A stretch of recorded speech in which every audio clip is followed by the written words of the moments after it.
હવે આગળ વાત કરીએ તો અંકલેશ્વરના સારંગપુરમાં પાણી નાખવા બદલ મહિલા સહિત 2 લોકોને માર માર્યો। અંકલેશ્વરના સારંગપુરમાં આવેલી આત્મય સહજ સોસાયટીમાં રાત્રિના 10 વાગ્યાની આસપાસ મહિલાને પાણી ન નાખવા બાબતે સામે રહેતા એક પરિવારના લોકોએ અહીં પાણી કેમ નાખો છો તેમ કહેતા મા બહેન સામને ગારો બોલી જાનથી મારવાની ધમકી આપી હતી અને એમ કહેલું કે તને આ સોસાયટીમાં રહેવા નહીં દઈએ, મકાન વેચીને અહીંથી પાછા તમારા ગામ જતા રહો। સુગંધદેવી અને એમના ઘરના સમજે પહેલાં સામે રહેતા પરિવારના 3 થી 4 લોકો મારવા લાગ્યા હતા। સુગંધદેવીએ અગાઉ પોતાના ઘરની અંદર કેમેરા લગાવ્યા હતા, તેને લઈને સામેવાળા લોકોએ ઘરમાં ઘૂસીને કેમેરાની તોડફોડ કરી હતી, જેને લઈને જીઆઈડીસી પોલીસ સ્ટેશનમાં ફરિયાદ થયેલી હતી અને બંને લોકો પર કાયદેસરના પગલાં લેવામાં આવ્યા હતા।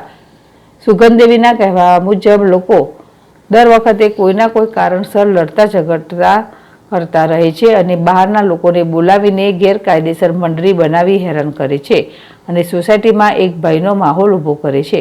રાત્રે બેસીને જોર ગારો બોલાવી અને મોબાઈલમાં જોરથી ગાયન વગાડવાનું કામ કરે છે અને જો કોઈ સોસાયટીમાં કહેવા જાય તો સોસાયટીની બહારથી બેસવા આવેલ અને આ જ સોસાયટીમાં રહેતા જેનું નામ રોહિત સિંઘ છે એ લોકો ભેગા થઈને મા બહેન સામે ગારો બોલે છે।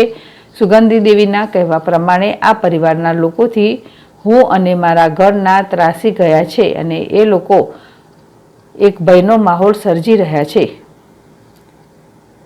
याकूब पटेल, जेडेस टीवी, भरूच।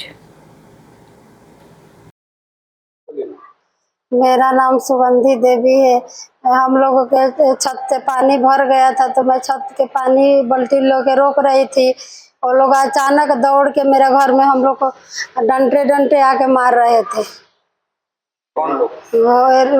रापी सिंह और रोहित सिंह और सालू सिंह, सुनीता सिंह, वो लोग मारे, हम लोग को मारे भी। फिर गुंडा लेके रात में मेरा दरवाजा आके वो लोग पीटे रात भर। मेरा आदमी के वो लोग बहुत मारे, डंडे। बच्चों को भी मारा? बच्चे लोग को भी, दोनों बच्चे लोग को मारे।